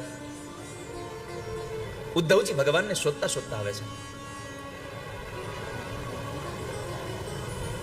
જ્યારે ભગવાનને શોધે છે તો પરમાત્માને બરાબર જોયા તો પ્રભુ રોતા હતા. એટલે ઉદ્ધવે પ્રશ્ન કર્યો, પ્રભુ આ તમે રડો છો? ભગવાનના કંઠમાં રૂંધાઈ ગયો છે. પ્રભુના હોઠ ફફડી ગયા છે.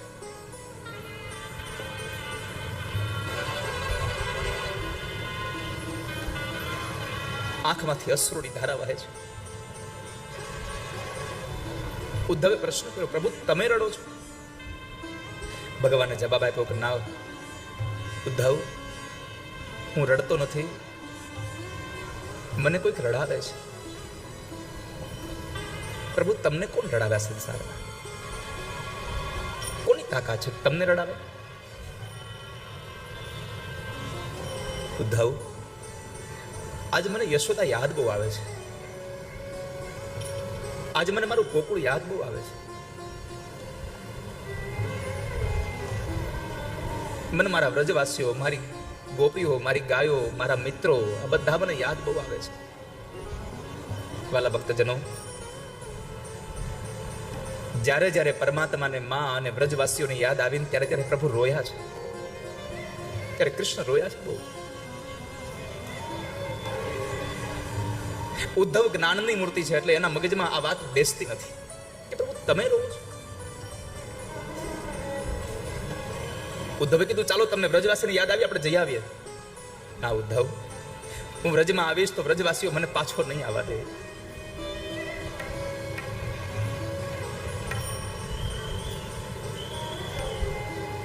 ભગવાનને ખબર હતી આ જ્ઞાનની મૂર્તિ છે, બૃહસ્પતિના શિષ્ય છે. ઉદ્ધવ, મોહી બ્રજ વિસ્તૃત નાહી. મારું વ્રજ મને વિસરાતું જ નથી ક્યારે.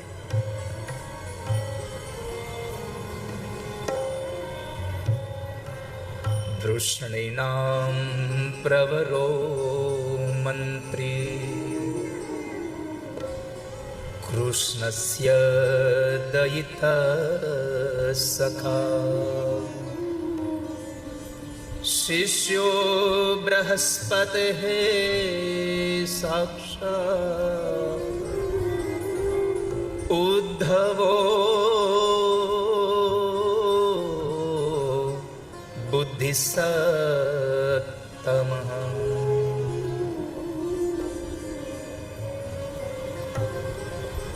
ઉદ્ધવ મોહી બ્રજ વિસ્તૃત ના. કૃષ્ણની આંખોમાંથી અસુરની ધારાઓ બંધ નથી થતી. પ્રભુ આવું હોય કઈ? કોઈ તમને રડાવે? શું કહું ઉદ્ધવ તમને?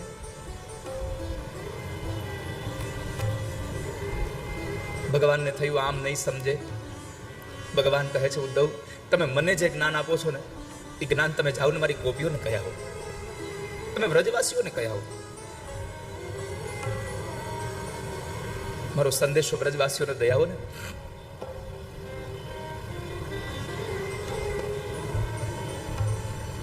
પરમાત્માનો સંદેશો લઈ અને ઉદ્ધવ જાય છે. જ્યારે ઉદ્ધવ જવા નીકળ્યા છે, પરમાત્માને વ્રજ કેટલું વાલું છે ને એનો સૌથી મોટું કોઈ જો પરિણામ, સૌથી મોટું કોઈ જો ઉદાહરણ આપ્યું હોય ભગવાને તો અહીંયા આગળ આપ્યું છે. ઉદ્ધવ જ્યારે વ્રજમાં જવા પછી આમ નીકળે છે ને, પરમાત્મા એને દંડવત પ્રણામ કરે છે. પ્રભુ રડતા રડતા ઉદ્ધવને દંડવત કરે છે. ઉદ્ધવ પાછળ ફસી ગયા. પ્રભુ શું કરો છો તમે? તમે મને પણ પગે લાગો છો, શું કામે? અને ત્યારે ભગવાન ગદગદિત સ્વરે બોલ્યા છે, ઉદ્ધવ તું વૃંદાવન જા છો ને એટલે હું તને બહુ વંદન કરું છું, કારણ જે વૃંદાવન જાય છે મને બહુ ગમે છે. વ્રજમાં જાય એ મને ગમે છે.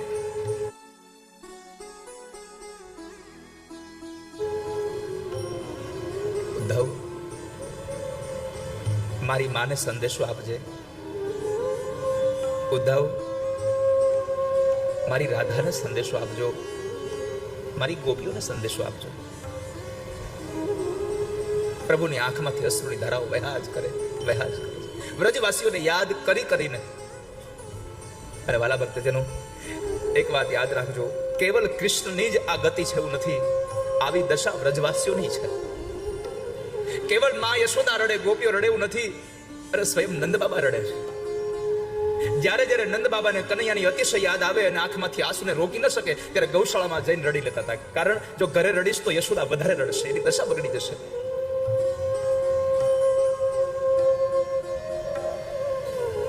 જ્યારે જ્યારે નંદ બાબા અને યશોદા બે કનૈયાની યાદમાં બહુ રડે ને ત્યારે રાધાજી એને લઈ આવે છે. રાધા લઈ આવી અને વાતો કરીને બેઉને સાંત્વના આપે છે.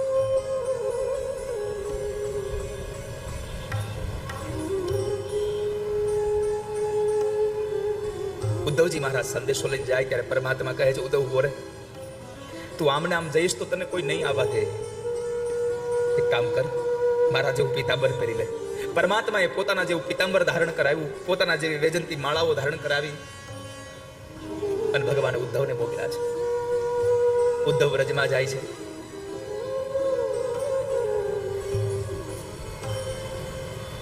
ભગવાન કહે છે, મારી ગોપીઓને થોડો જ્ઞાનનો તત્વ આપી આવો. ઉદ્ધવ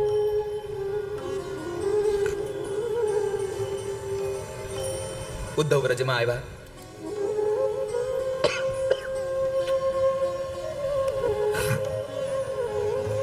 વ્રજની વાટે આવ્યા છે. મથુરાથી એક રથ આવતો દેખાયો. ગોપીઓને હંસાળ પેલો કૃષ્ણ આવી રહ્યા છે. કૃષ્ણ આવવાના અણસાર આવ્યા. બધી જ ગોપીઓ દોડતી દોડતી આવે છે, પણ જ્યાં રથની નજીક આવે તો ઉદ્ધવ હતા, કૃષ્ણ હતા. ગોપીઓ નિસાસો નાખીને કહે છે, આ તો બીજો કોઈ નીકળ્યો, આ તો આપણો કૃષ્ણ ના આવ્યો. અને એ સમયે ગોપીઓના એટલા મોટા ટોળામાંથી પાછળથી ગોપી બોલી, એ શું કામ આવે અહીંયા? એનું ક્યાં કોઈ અહીંયા રહે છે? આવે એ શું કામ આવે?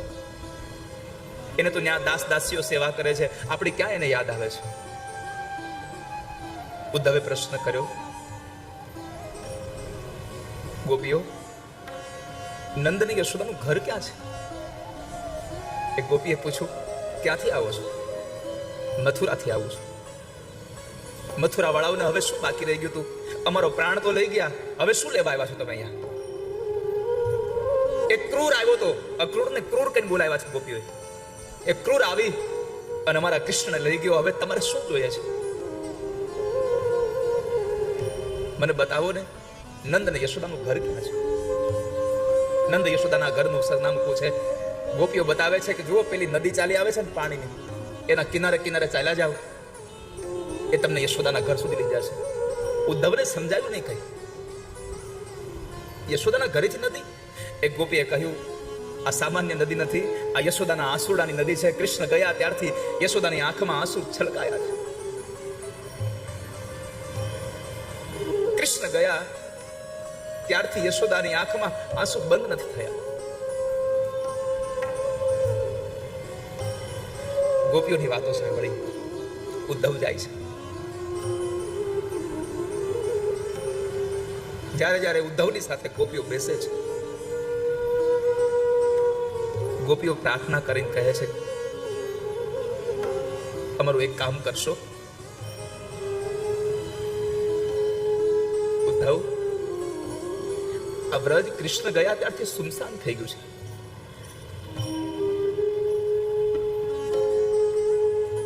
જ્યારથી કૃષ્ણ વ્રજમાંથી નીકળી ગયા છે ત્યારથી આ વ્રજ રહ્યું જ નથી.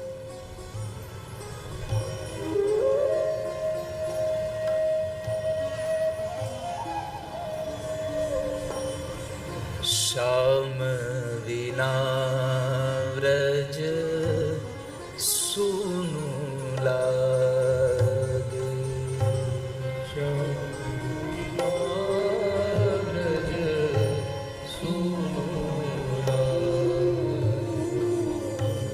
શ્યામ વિના વ્રજ સૂનું લાગે.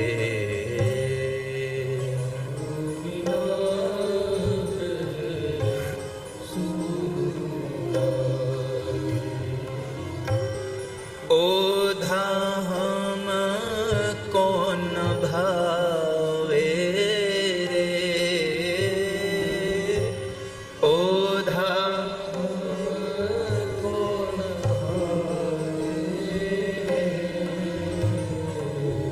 श्याम विना व्रज सूનું લાગે.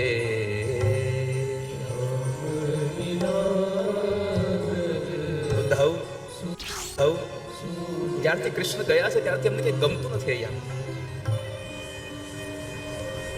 જેમ એક લુહારની કોઢની અંદર એકની ધમણ શ્વાસ લેતી હોય એમાં શરીરમાં શ્વાસ ચાલે છે, પણ કૃષ્ણ વગર ગમતું નથી ક્યાંય અમને.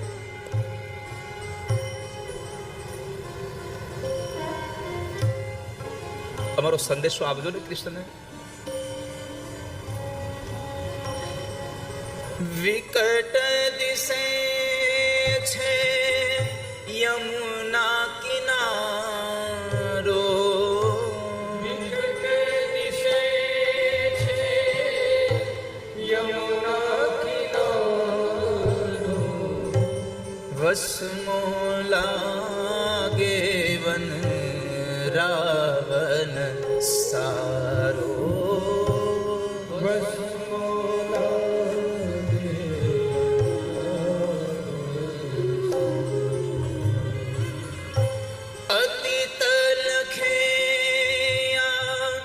જીવ અમારો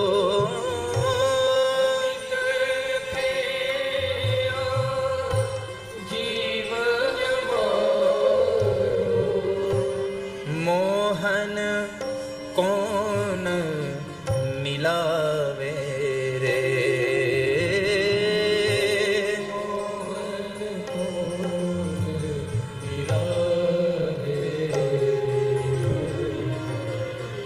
શ્યામ વિના વ્રજ સૂનું લાગે.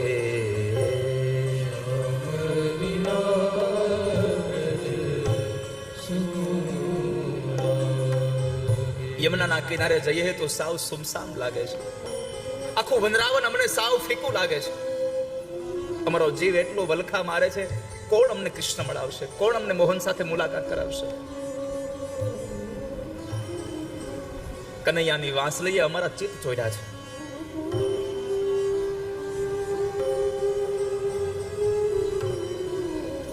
કનૈયાને કહેજો ને અમારા જેવા રંગ ઉપર કૃપા કરે. અમારો આ હાલ તમે કૃષ્ણને કહેજો. અને એ સમયે ગોપીઓએ આ સંદેશો આપ્યો. ઉદ્ધવજી મહારાજ અંદર જાય છે માં યશોદા પાસે. યશોદાએ જોઈને કહ્યું, યશોદાએ ઓવારણા લીધા. આમ નેજવું માંડ્યું છે. માની આંખો રડી રડીને સોજી ગઈ છે. જ્ઞાનની વાતો આપવા આવેલા આ ઉદ્ધવ ગોપીઓ પાસેથી પોતે જ્ઞાન મેળવે છે. ગોપીઓ જ્યારે જ્યારે ભગવાનની વાતો કરે તો ઉદ્ધવ એમાંથી બહાર નીકળી ન શકે. ગોપીઓએ ભ્રમર ગીતે ગાયું છે. એક ભમરાને સંબોધીને કૃષ્ણ ઉદ્ધવને ઠપકો આપે છે.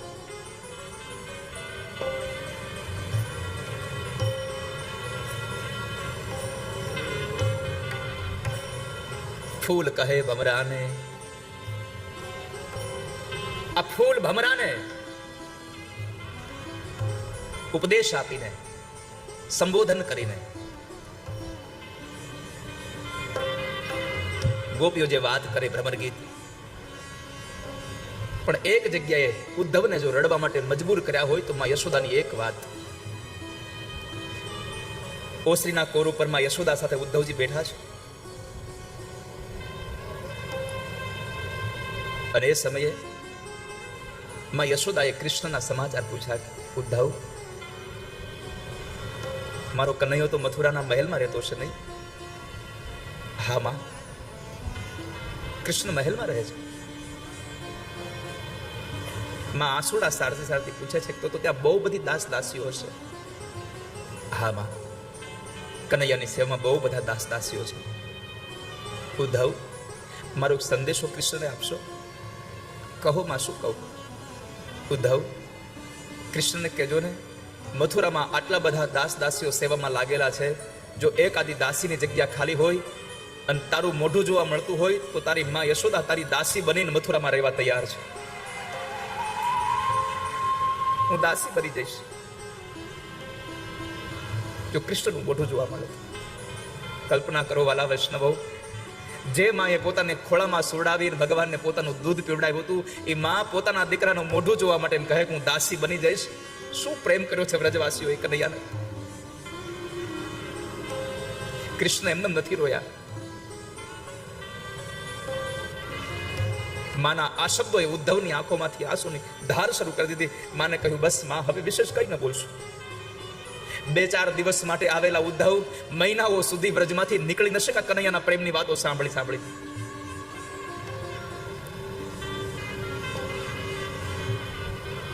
માં, હું કનૈયાને કહીશ તમને જલ્દી મળશે. જ્યારે ઉદ્ધવજી નીકળે છે ફરી પાછા મથુરા જવા, માએ ફૂલડીની અંદર ભગવાન માટે માખણ ને મિશ્રી મોકલાવ્યા છે. ઉદ્ધવ, અમારા છોકરાને આપજો ને, કેજો તારી માં યશોદાએ આપ્યું છે. ઉદ્ધવજી રથમાં બેઠા છે પણ આમ જીવની જેમ હાચો હો ફૂલડીને.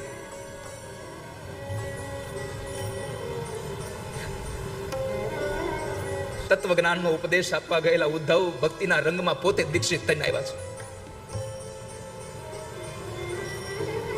ભગવાન પાસે આવી પરમાત્મા પાસે પગે લાગીને રડ્યા છે ને એટલું કીધું, પ્રભુ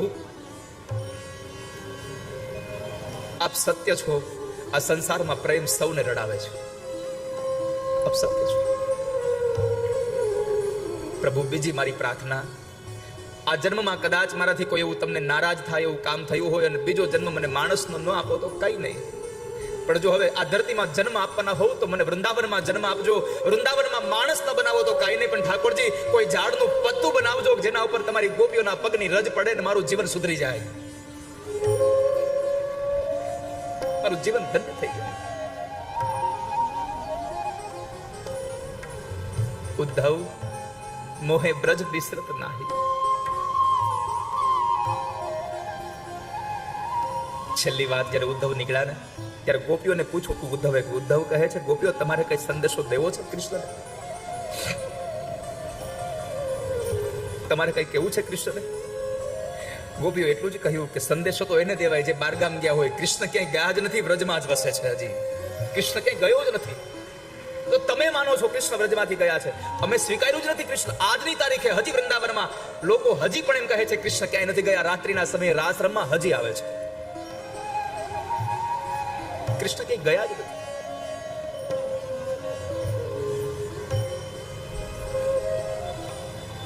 પરમાત્માના હાથમાં જ્યારે માયા આપેલી ફૂલડી આવી, લ્યો પ્રભુ, માં યશોદાએ તમારા માટે કશું મોકલાયું છે. ભગવાને ડાબા હાથમાં ફૂલડી રાખીને આમ ખોલ્યું, અંદર માખણ ને મિશ્રી જોયા. પ્રભુની આંખ આંસુને ધારથી છલકાઈ ઉઠી છે. કારણ પરમાત્મા જ્યારથી નીકળી ગયા ત્યારથી માખણ ને મિશ્રી તો માં યશોદાના જ યાદ કરે છે. મથુરામાં ભગવાન જમવા બેઠા ને, થાળ ઢાકેલો હતો. પરમાત્મા જમવા બેઠા, થાળ ઉઘાડ્યો, પરમાત્મા વંદન કરી ઓરડામાં જતા રહ્યા અને ભગવાનની આંખોમાંથી આંસુ પડતા હતા. ઉદ્ધવજી આવીને કીધું પ્રભુ જમી લો ને, આ દાસ દાસીઓ રાહ જોઈને બેઠા છે, તમે કેમ જમતા નથી, આવું કેમ કરો છો? ભગવાને ગદગદી સ્વરે થઈને કહ્યું, ઉદ્ધવ, દાસીઓને કહી દો કે મારા જમવાના થાળમાં એને જે રસોઈ બનાવીને મૂકી હોય મૂકે, પણ આજ પછી ક્યારેય માખણ ને મિશ્રી મારા થાળમાં મૂકે નહીં. મારી માખણ ખવનારનારી મારી માં યશોદા ગોકુળમાં રહી ગઈ છે. યશોદા ગોકુળમાં રહી ગઈ છે. આ કૃષ્ણ અને વ્રજવાસીઓનો પ્રેમ ઉદ્ધવ જેવા ઉદ્ધવને પણ આંખમાંથી આંસુ માટે વિવશ બનાવી દે. એ ઉદ્ધવની કથા પરમાત્માએ બતાવી. એના દ્વારા આપણને બતાવ્યું જ્ઞાન કરતા પ્રેમ ચડી આપો છે આ સંસારમાં. જ્ઞાનથી જે માણસ ભગવાનને ન જીતી શકે એ પ્રેમથી જીતી જવાય છે. શસ્ત્રથી તમે જે જીતી શકો એ પ્રેમથી જીતી જવાય છે. દશમસ્કંદના પૂર્વાર્ધ ભાગને અહીંયા સમાપન કરી ઉત્તરાર્ધ ભાગમાં જરાસંધે 17 વખત ચડાઈ કરી. 18મી વખત કાળિયવનને લઈને આવે.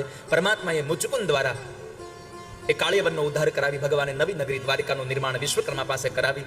પ્રભુએ સૌ યાદવોને દ્વારિકામાં પ્રસ્થાપિત કર્યા. પરમાત્મા ગુફાઓમાં સંતાયા. જરાસંધે ગુફાઓ સળગાવી, ડુંગરાઓ સળગાવ્યા, એટલે એમ થયું કે હવે મરી ગયો હશે કૃષ્ણ. પરમાત્મા છુપા માર્ગેથી દ્વારિકા પધાર્યા અને પછી દાઉ દાદાનું લગ્ન રેવત રાજાની દીકરી રેવતી સાથે થયા. અને ભગવાનનું પેલું લગ્ન રાક્ષસી વિધિથી એટલે કે રૂકમિણીનું હરણ કરી અને પ્રભુ રૂકમિણી સાથે પરણ્યા છે. ભીષ્મ કન્યા રૂકમિણીને પરણે છે. રૂકમિણીને પરણાવવાનો સમય આવ્યો એટલે ભીષ્મકે કીધું બેટા તારા માટે મૂર્તિઓ શોધીએ. રૂકમિણીએ ના પાડી. ના પિતાજી, મારે લગ્ન નથી કરવા. લગ્ન તો કરવા જોઈએ દીકરી, સાસરે જ સારી લાગે. તને કોઈ મૂર્તિઓ ગમતો હોય તો એની સાથે કરી દઈએ. ત્યારે એને કહ્યું હા, જો તમે મને પૂછતા હોવ તો મેં નક્કી કર્યું છે કે આ ભાવમાં જો કોઈની સાથે લગ્ન કરીશ તો હું કૃષ્ણ સાથે લગ્ન કરીશ, દ્વારિકા વાળા સાથે લગ્ન કરીશ, બીજા કોઈ સાથે લગ્ન નહીં કરું. ભીષ્મકને બહુ ગમ્યું કે આવો મૃત્યુ ક્યાં મળે, પણ રૂકમિણીનો ભાઈ રૂકમી હતો, એને આ વાત ગમી નહીં. એને એની જ બેનના લગ્ન તત્કાળ એમણે એના મિત્ર શિશુપાલ સાથે ગોઠવી દીધા. રૂકમિણીએ કહ્યું કે આ ભાવમાં જો કોઈની ચુંદરી ઓઢીશ તો દ્વારિકા વાળાની, કોઈના નામની મહેંદી મૂકીશ તો દ્વારિકા વાળાની, અને કોઈના ઘરનું પાણી ગ્રહણ કરીશ તો કેવલ દ્વારિકા વાળાનું, બીજાના હાથમાં મારો હાથ નહીં સોંપું ક્યારેય. ઘડિયા લગ્ન લેવાઈ ગયા. રૂકમિણીએ મનથી ભગવાનને પતિ માની લીધા છે. હવે શું કરવું? એટલે એમણે 7 શ્લોકમાં એક પત્ર લખીને 7 શ્લોકમાં એક પત્ર લખી અને ભગવાન કૃષ્ણને મોકલે છે. મૂળ રાગ કરશો આજે. પરમાત્મા સુધી એ 7 શ્લોક મોકલાવે છે સુદેવ નામના બ્રાહ્મણ સાથે. આ 7 શ્લોક પ્રાર્થના પણ કહી શકો તમે, આ 7 શ્લોક સપ્તપદી પણ કહી શકો તમે. અને આ 7 શ્લોક સુદેવ નામના બ્રાહ્મણ લઈને આવે છે. પણ રૂકમિણી જ્યારે પત્ર લખવા બેસે છે ત્યારે વિચાર કરે છે હું શું લખું. હે કૃષ્ણ તો લખાય નહીં, કારણ કે એ વખતમાં નામ લેવાનો રિવાજ નહોતો. એ તો હવે બધું આવ્યું છે. એટલે જ ગોપીઓએ લખ્યું તું જયતી તે ધિકમ, કૃષ્ણ ન લખ્યું. અહીંયા માં રૂકમિણીએ પણ હે કૃષ્ણ, હે પ્રિય, કશું જ નહીં. શ્રુત્વા ગુણાન ભુવન સુંદર શૃણ્વતાંતે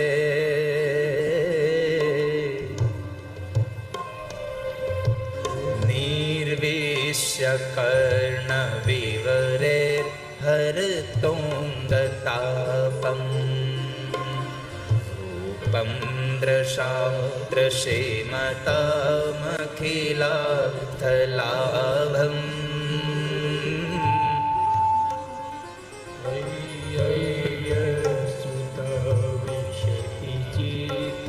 અહીંયા રૂકમણીએ પહેલો વહેલો શબ્દ લખ્યો શ્રુત્વા.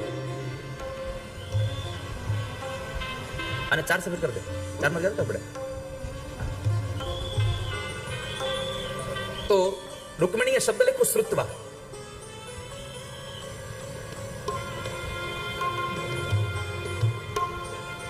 શ્રુત્વા ગુણાન ભવન સુંદર. સાંભળો, કારણ કે ત્યારે નામ લેવાની મનાઈ હતી. હવે નામનો રિવાજ એટલો આવ્યો છે, અને આવ્યો તો ખરો પણ આવવા વાળો આવ્યો. પેલા પત્નીઓ પોતાના પતિના નામ ન લેતા, પેલા સાંભળું એમ કહીને બોલાવતા. હવે મૂળ નામે બોલાવે તો હજી કઈ વાંધો નહીં, જે નામ હોય એ નામથી બોલાવે તો વાંધો નહીં. હવે હુલામણા નામ આવ્યા, બેબી. અરે તારું બેબી, બેબીની ઘરે પાછા બે બેબી હોય તોય પાછો બેબી હોય છે તારું. મારે તો એટલી પ્રાર્થના કરવી છે આ કથાના માધ્યમથી કે જીવનમાં મર્યાદા હશે, એનો આનંદ અનેરો હશે. તમે બે વ્યક્તિ વાત કરતા હોય, એક સ્ત્રી અને એક પુરુષ વાત કરતા હોય, અને ત્રીજો અજાણ્યો માણસ ત્યાં આવે તો તમારા વાત ઉપરથી તમારા સંબંધને ઓળખી જાય એટલી મર્યાદામાં જીવન જીવશો તો મજા આવી જશે તમારા જીવનની.